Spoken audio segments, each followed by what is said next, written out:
ଯେତେବେଳେ ଆମେ ଟଙ୍କା ରୋଜଗାର କରନ୍ତି ଘରକୁ ନୂଆ ନୂଆ ଜିନିଷ ଆସିଥାଏ, କିନ୍ତୁ ଯେବେ ଆମେ କାହାଠାରୁ ଆଶୀର୍ବାଦ ପାଇଥାଉ ଧନ ସହିତ ଖୁସି ଭଲ ପାଇବା ମଧ୍ୟ ଘରକୁ ଆସିଥାଏ। ଧୈର୍ଯ୍ୟ ଆଉ ସତ୍ୟ ଏମିତି ଏକ ସବାରି ଯିଏ କେବେ ବି ସେଥିରେ ବସିଥିବା ଲୋକଙ୍କୁ ତଳେ ପକାଇ ଦିଅନ୍ତି ନାହିଁ, ନା କାହା ପଦ ତଳେ ନା କାହା ନଜରରେ।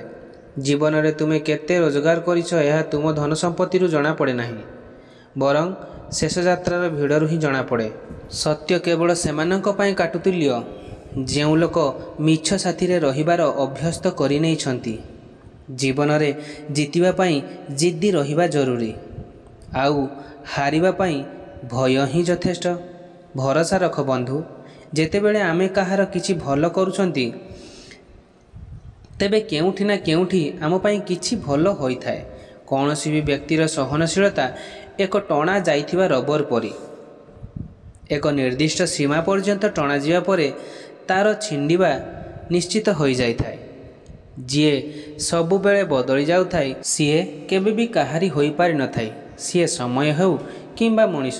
କର୍ମ ବହୁତ ଧ୍ୟାନର ସହ କରନ୍ତୁ, ଯେମିତି ଅନ୍ୟର କଷ୍ଟ କାରଣ ନ ହୁଏ। ଜୀବନରେ କେବେ ବି ଲୋକଙ୍କ ନିନ୍ଦାରେ ବିଚଳିତ ନ ହୋଇ ନିଜ ଲକ୍ଷ୍ୟ ପଥରୁ ଓହରି ଯାଆନ୍ତୁ ନାହିଁ, କାହିଁକି ନା ସଫଳତା ଲଜ୍ଜାରେ ନୁହେଁ ସାହସରେ ଆସିଥାଏ। ଜୀବନରେ ଯଦି କିଏ ଆପଣଙ୍କର ସେବା ଯତ୍ନ କରିବା ଲୋକ ଅଛି ତେବେ ତାକୁ ଧନ୍ୟବାଦ ଜଣାଅ, କାହିଁକି ନା ଯେଉଁ ବଗିଚାରେ ମାଳି ନଥାଏ ସେହି ବଗିଚା ଖୁବ୍ ଶୀଘ୍ର ନଷ୍ଟ ହୋଇଯାଇଥାଏ। ସମୟ ଆଉ ସ୍ଥିତି କେବେ ବି ବଦଳି ଯାଇପାରେ, ସେଥିପାଇଁ ବନ୍ଧୁ କେବେ ବି କାହାର ଅପମାନ କରନ୍ତୁ ନାହିଁ କି କାହାକୁ ଦୁର୍ବଳ ଭାବନ୍ତୁ ନାହିଁ। ଆପଣ ଶକ୍ତିଶାଳୀ ହୋଇପାରନ୍ତି, କିନ୍ତୁ ସମୟ ଆପଣଙ୍କ ଠାରୁ ଅଧିକ ଶକ୍ତିଶାଳୀ। ସମୟକୁ ବାନ୍ଧି ରଖିବା ପାଇଁ ବୁଦ୍ଧି ନୁହେଁ ବରଂ ହୃଦୟକୁ ସଫା ରଖିବା ଜରୁରୀ।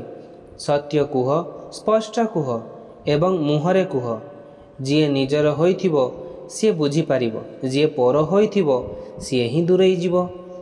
ଆଖି ଖାଲି ଆମକୁ ଦୃଷ୍ଟି ପ୍ରଦାନ କରିଥାଏ, କିନ୍ତୁ କେଉଁଠି କ'ଣ ଦେଖିବା ଏହା ଆମ ମନର ଭାବନା ଉପରେ ନିର୍ଭର କରିଥାଏ। କୌଣସି ବି ସମ୍ପର୍କ ନିଜ ଇଚ୍ଛାରେ ଯୋଡ଼ି ହୋଇନାହିଁ। ଆପଣଙ୍କୁ କେଉଁଠି କିଏ ମିଳିବ ଏହା କେବଳ ଉପରବାଲା ହିଁ ସ୍ଥିର କରିଥାଏ। ମାନ ଆଉ ସମ୍ମାନର ଲଢ଼େଇରେ ଯଦି କେବେ ହାରିଯାଅ ତେବେ ଏକୁଟିଆ ରହିଯାଅ, କିନ୍ତୁ କେବେ ବି କାହା ସାମ୍ନାରେ ନିଜକୁ ଭାଙ୍ଗିବାକୁ ଦେବେ ନାହିଁ। କାହିଁକି ନା ଯେବେ ନିଜର ସମ୍ମାନ କରିବ ତେବେ ଯାଇ ଅନ୍ୟଠାରୁ ସମ୍ମାନ ମିଳିବ। ଯଦି ଚରିତ୍ର ସଫା ଓ ଉଦ୍ଦେଶ୍ୟ ଠିକ୍ ଥିବ ତେବେ ବିଶ୍ୱାସ କର ବନ୍ଧୁ, କୌଣସି ନା କୌଣସି ରୂପରେ ଭଗବାନ ଆପଣଙ୍କୁ ସାହାଯ୍ୟ ନିଶ୍ଚିତ କରିବେ।